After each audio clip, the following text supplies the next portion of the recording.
நீங்கள் பார்த்துக் கொண்டிருப்பது நியூஸ் 21 செய்திகள். தமிழ்நாடு செய்திகளை உடனுக்குடன் தெரிந்து கொள்ள நியூஸ் 21 செய்திகளை பாருங்கள். உண்மை, உழைப்பு, உயர்வு.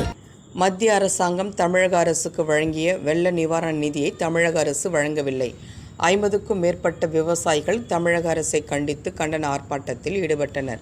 திருவண்ணாமலை மாவட்டம் கீழ்பெண்ணாத்தூர் வட்டம் மங்களம் கிராமத்தில் அமைந்துள்ள வேளாண்மை மற்றும் உழவர் நலத்துறை துணை வேளாண்மை விரிவாக்க மையம் அருகில் கட்சி சார்பற்ற தமிழக விவசாயிகள் சங்கத்தின் மாநில செய்தி தொடர்பாளர் வாக்கடை புருஷோத்தமன் தலைமையில் தமிழக அரசை கண்டித்து கண்டன ஆர்ப்பாட்டத்தில் ஈடுபட்டனர். மத்திய அரசாங்கம் கடந்த நவம்பர் 8ஆம் தேதி வெள்ள நிவாரண நிதி வழங்கியது. அதனைத் தொடர்ந்து இந்த ஆண்டு ஜனவரி மாதம் 9ஆம் தேதி 100 நாள் நிதி அறிக்கை மத்திய அரசாங்கம் வழங்கியது. அது மட்டுமில்லாமல் பிற வேலைக்கு பயன்படுத்தக்கூடாது என மத்திய அரசாங்கம் அறிவித்தது. தமிழக அரசு பிற வேலைக்கு பயன்படுத்தி கொண்டு வருகின்றனர். மத்திய அரசாங்கம் எதற்காக வழங்கப்பட்டது அந்த நிதியை தமிழக அரசு வழங்கவில்லை. திருவண்ணாமலை மாவட்டத்தில் வெள்ள நிவாரணத்தில் சேதாரம் இடத்தில் அதிகாரிகள் ஆய்வு செய்து நிதிநிலை வழங்க வேண்டும். ஆனால் பொதுப்பணித்துறை அமைச்சராக இருக்கும் குண்டாஸ் வேலு எந்த சேதாரம் இல்லை என்று அறிவித்து விட்டார்.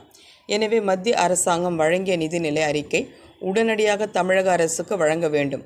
இந்த ஆர்ப்பாட்டத்தில் மத்திய அரசாங்கம் வழங்கிய நிதியை தமிழகம் மாற்றி வருகின்றது என்பதையும் மற்றும் நிதியை பிற அறிக்கைக்கு பயன்படுத்தி வருவது என்பதை விழிப்புணர்வுடன் கண்டன ஆர்ப்பாட்டத்தில் ஈடுபட்டனர்.